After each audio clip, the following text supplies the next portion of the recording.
Big boss 50ನೇ ಸಂಚಿಕೆ ಸುಷ್ಮಾ ಮತ್ತು ಅಯ್ಯಪ್ಪ ಅವರಿಂದ ಸ್ಟಾರ್ಟ್ ಆಗುತ್ತದೆ. ಇಬ್ಬರು ಗಾರ್ಡನ್ ಏರಿಯಾದಲ್ಲಿರುವ ಕ್ಲಾಸ್ ರೂಮ್ನಲ್ಲಿ ಕುಳಿತು ಶಿಕ್ಷೆ ಬಗ್ಗೆ ಮಾತನಾಡಿಕೊಳ್ತಾರೆ. ಇನ್ನೊಂದೆಡೆ ಮನೆಯವರು ಸುಷ್ಮಾ ಮಾತನಾಡುವ ಮಾತಿನ ಬಗ್ಗೆ ಆದ ಶಿಕ್ಷೆ ಬಗ್ಗೆ ಮಾತನಾಡಿಕೊಳ್ತಾರೆ. ನಂತರ ಸುಷ್ಮಾ ತನ್ನ ಬಗ್ಗೆ ಶ್ರುತಿಗೆ ಬುದ್ಧಿ ಹೇಳಿರುವ ಬಗ್ಗೆ ಅಯ್ಯಪ್ಪಗೆ ಕ್ಲಾರಿಫಿಕೇಶನ್ ಕೊಡ್ತಾರೆ. ಶ್ರುತಿ ಗೆಲ್ಲಲು ಬಂದಿಲ್ಲವಾದರೆ ಮಗಳನ್ನು ಬಿಟ್ಟು ಟೈಮ್ ಪಾಸ್ಗೆ ಬಂದಿದ್ದಾಳ ಅಂತ ಸುಷ್ಮಾ ಅಯ್ಯಪ್ಪಗೆ ಹೇಳ್ತಾರೆ. ಅಲ್ಲಿಗೆ ಆ ದಿನ ಮುಗಿಯುತ್ತದೆ. ಮಾರನೇ ದಿನ ಬೆಳಿಗ್ಗೆ ಚಂದನ್ ಪೂಜಾ ಮತ್ತು ಅಯ್ಯಪ್ಪ ಬಗ್ಗೆ ಭಾವನಾ ಹತ್ತಿರ ಮಾತನಾಡುತ್ತಿರ್ತಾನೆ. ಏನೆಂದರೆ ಪೂಜಾ ಅಯ್ಯಪ್ಪ ಬಗ್ಗೆ ಸೀರಿಯಸ್ ಆಗಿದ್ದಾಳೆ, ಆದರೆ ಅಯ್ಯಪ್ಪ ಸೀರಿಯಸ್ ಆಗಿಲ್ಲ ಅಂತ. ಮಧ್ಯಾಹ್ನ ಬಿಗ್ ಬಾಸ್ ಟೈರ್ ಮಂಗಣ ಎಂಬ ಟಾಸ್ಕ್ ಅನ್ನು ಕೊಡುತ್ತಾರೆ. ಅದರ ಪ್ರಕಾರ ಮನೆಯವರೆಲ್ಲರೂ 2 ತಂಡಗಳಾಗಿ ವಿಂಗಡಣೆ ಆಗ್ತಾರೆ. ಒಂದು ತಂಡಕ್ಕೆ ಕಿಟ್ಟಿ ಮೇಲ್ವಿಚಾರಕರಾಗುತ್ತಾರೆ, ಇನ್ನೊಂದಕ್ಕೆ ಅಯ್ಯಪ್ಪ ಮೇಲ್ವಿಚಾರಕರಾಗುತ್ತಾರೆ. ಈ ಟಾಸ್ಕ್ಗಾಗಿ ಬಿಗ್ ಬಾಸ್ ಅಯ್ಯಪ್ಪ ಮತ್ತು ಸುಷ್ಮಾ ಮೇಲೆ ವಿಧಿಸಿದ ನಿಬಂಧನೆಯನ್ನು ತಾತ್ಕಾಲಿಕವಾಗಿ ಹಿಂಪಡೆಯುತ್ತಾರೆ.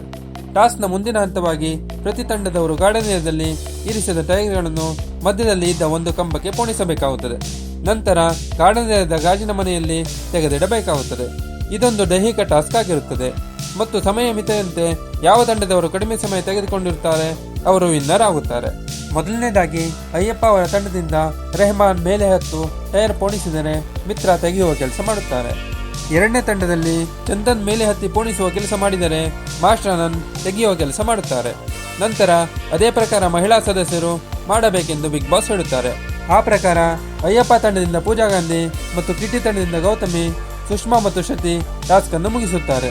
ಕೊನೆಗೆ 2 ಬಾರಿಯ ಸಮಯ ಪರಿಗಣಿಸಿ ಅಯ್ಯಪ್ಪ ಅವರ ಟೀಮ್ ವಿನ್ ಆಗುತ್ತದೆ. ಕೊನೆಗೆ ನಾಮಿನೇಷನ್ ಪ್ರಕ್ರಿಯೆ ನಡೆಯುತ್ತದೆ.